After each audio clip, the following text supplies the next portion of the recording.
معزز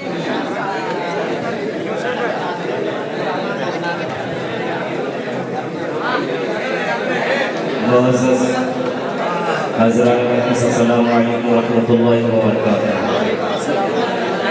نحمده ونصلي على رسول الكريم اما بعد فاعوذ بالله من الشیطان الرجیم بسم اللہ الرحمن الرحیم فاسألوا اهل الذکر ان کنتم لا تعلمون آمنت باللہ صدق اللہ مولانا العظیم.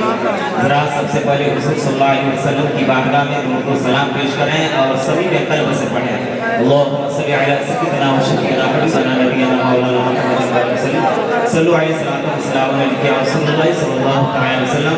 ذرا رب تعالیٰ فرماتا ہے یا ایھا الذین آمنوا اطیعوا اللہ واطیعوا الرسول واولی الامر منکم، یعنی اللہ کی اطاعت کرو اور رسول کی اطاعت کرو اور ان لوگوں کی جو حکومت والے ہیں.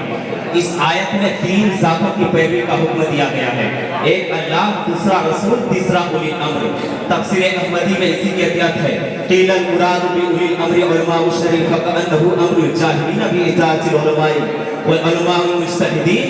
کہا گیا ہے کہ اولی الامر سے مراد علماء شرع ہے، کیوں اولی مراد سے اور علماء شرع ہے کیونکہ بے علم لوگوں کا کام ہے کہ علماء کی فرما برداری کرے اور علماء مجتہدین کی فرما برداری کرے. مکرم حضرات ذی وقار، یہ ایک ناقابل انکار حقیقت ہے کہ ہر ایک مسلمان عالم نہیں ہوتا، یا عالم ہو تو سب سی صلاحیت و استعداد لائق و فائق نہیں ہوتے کہ وہ اپنے تئیں احکام شرعیہ اور فرعیہ کا استخراج کر سکے. یعنی فروعی مسائل میں جہاں عقائد کے تعلق ہے تقریباً تمام ائمہ کرام متفق ہے.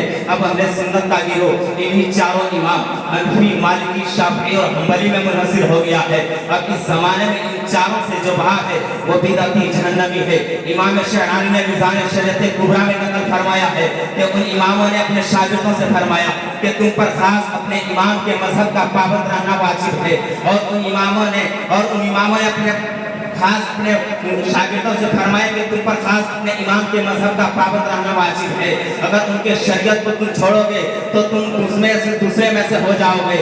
مکرم حضرات ذی وقار، اس سے پتہ چلا کہ جو پایہ اجتہاد نہ رکھتا ہو، نہ کشف ولایت کے اس رتبہ عصمت تک پہنچا، تو اس پہ تقلید امام معین قطعاً واجب ہے. اور اسی پر ہر زمانے میں علماء کا عمل رہا ہے، یہاں تک کہ امام حجت الاسلام محمد غزالی قدس سرہ الثانی نے کتاب مستطاب میں فرمایا ہے مخالفت کردن صاحب مذہب خیش نزدیک ہیچ کس روا بنور، یعنی اپنے صاحب مذہب کی مخالفت کرنا کسی کے نزدیک بھی جائز نہیں، کسی کے نزدیک بھی جائز نہیں.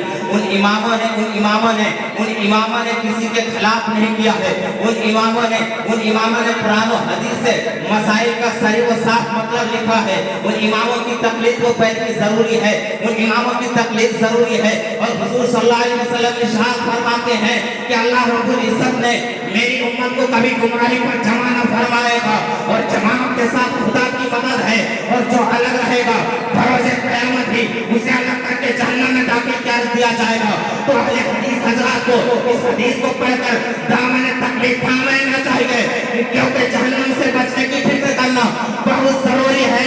اور آج دنیا میں ساری امت کسی نہ کسی امام کے مخالف ہے، وہ سے کتنا امام ابو حنیفہ ہو یا امام شافعی ہو، وہ امام مالک ہو یا امام احمد بن حنبل ہو.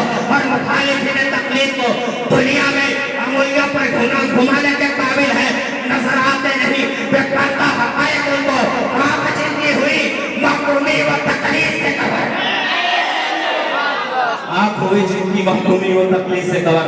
مکرم حضرات ذی وقار، اگر کوئی یہ کہے کہ جو کام حضور صلی اللہ علیہ وسلم یا آپ کے صحابہ یا تابعین کے زمانے میں نہ ہوا ہو، اسے بعد والے اگر دینی ضرورت سمجھ کر کریں تو یہ آیت کریمہ اکملت لکم دینکم جو قرآن میں ہے وہ بتلاتی ہے کہ دین خدا مکمل ہو گیا.